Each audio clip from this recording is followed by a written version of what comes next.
আর আমি শুধু আমার বাপের টাকায় এই লেখাপড়া করি নাই, আপামর জনগণের আর্থিক অংশগ্রহণ আছে, একজন ভিক্ষুকেরও আছে। আজকে ছাত্রদের দুয়ারে শিক্ষকদেরকে এইভাবে অসহায়ের মতো দাবি পেশ করতে হচ্ছে। বর্তমানে যে সমস্ত শিক্ষা প্রতিষ্ঠান সরকারের পূর্ণ আর্থিক ব্যবস্থাপনায় চলে, তার একটা গুরুত্বপূর্ণ সংখ্যায় কোনো লেখাপড়া হয় না। রাসূল করিম সাল্লাল্লাহু আলাইহি সাল্লাম নিজের পরিচয় দিয়ে বলছেন এইভাবে, বুইস্তু মুআল্লিমা, আমাকে পাঠানো হয়েছে শিক্ষক করে। তিনি মানবতার মহান শিক্ষক ছিলেন, শ্রেষ্ঠতম শিক্ষক ছিলেন।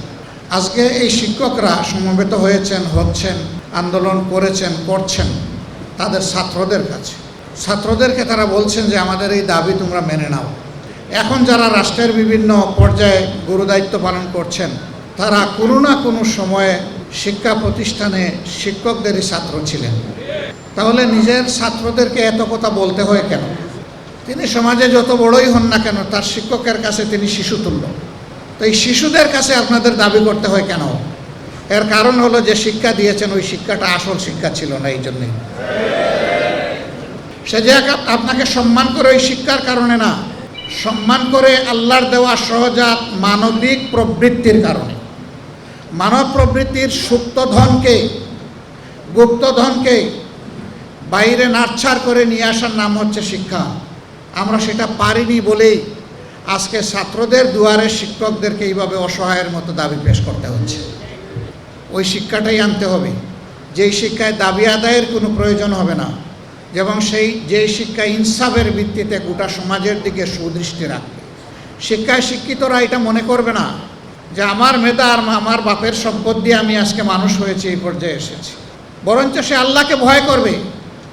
এই মেধাটা আল্লাহ আমাকে না দিয়ে একজন সাধারণ শ্রমিককে দিতে পারতেন, সাধারণ মানুষকে দিতে পারতেন। আর আমি শুধু আমার বাপের টাকায় এই লেখাপড়া করি নাই। যে কথাটা আমি সব জায়গায় বলি এবং বলতেই থাকবো, এখানে আমাদের সকলের জন্য, আমার জন্য এটা প্রযোজ্য। ইবতেদায়ী অথবা প্রাইমারি স্কুল থেকে শুরু করে বিশ্ববিদ্যালয় পর্যন্ত যতটুকু লেখাপড়া আমরা করেছি, সেই শিক্ষা প্রতিষ্ঠানগুলোতে যতগুলা ইট, বালু, পাথর, সিমেন্ট, নুড়ি, রড লেগে আছে, মিস্ত্রির হাত লেগে আছে, ওই সব জায়গায় আপামর জনগণের আর্থিক অংশগ্রহণ আছে, একজন ভিক্ষুকেরও আছে। ভিক্ষুকও কোনো পণ্য কিনতে গেলে তাকেও ভ্যাট দিতে হয়।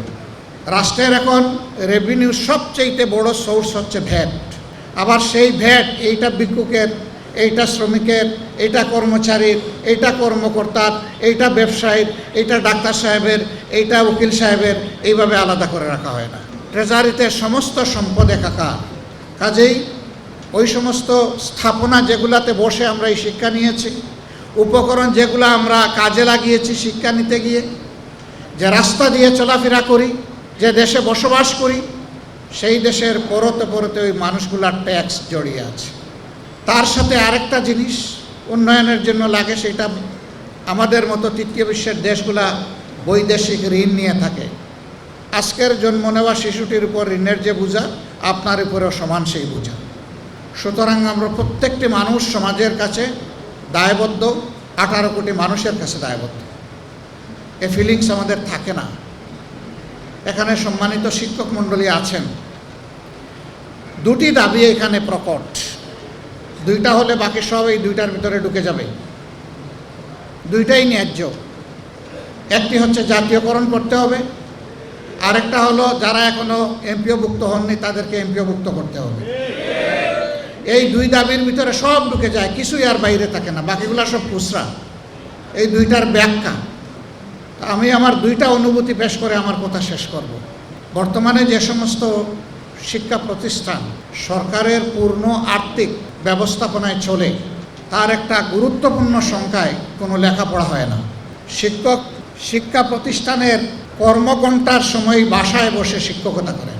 বিকল্প কলেজ অথবা স্কুল গড়ে তোলেন, তাহলে আপনি ওখানে বেতন নিচ্ছেন কেন? আপনি ওখানে যদি বেতন নেন, শিক্ষা আপনাকে ওখানে দিতে হবে। আর যদি আপনি এখানেই পড়াতে চান, তাহলে ওই বেতনটা আপনি নেবেন না। এটা আপনার জন্য সঙ্গত নয়। আপনি একজন মহান শিক্ষক, আপনিই তো জাতিকে বিবেক জাগিয়ে তুলবেন। সুতরাং বিবেকের জায়গায় আপনাকেও সচেতন হতে হবে। যারা এখন এমপিওভুক্ত আছেন কিন্তু জাতীয়করণ না হওয়ার কারণে বৈষম্যের শিকার। আমরা আবার ভয় করব না তো যে আপনারাও সরকারি হয়ে গেলে এমনটা হয়ে যাবেন। ভালো করে বুঝে শুনে জবাব দিবেন। কিন্তু সমাজের চাকা সৎ পথে চলছে না, সমাজের চাকা সত্য থেকে বিচ্যুত হয়ে চলছে। আমি আপনাদের মাধ্যমে অনুরোধ জানাতে চাই মহান শিক্ষকবৃন্দকে, আসুন শিক্ষার এই মহান পেশাটাকে নেশা হিসাবে আপনি কবুল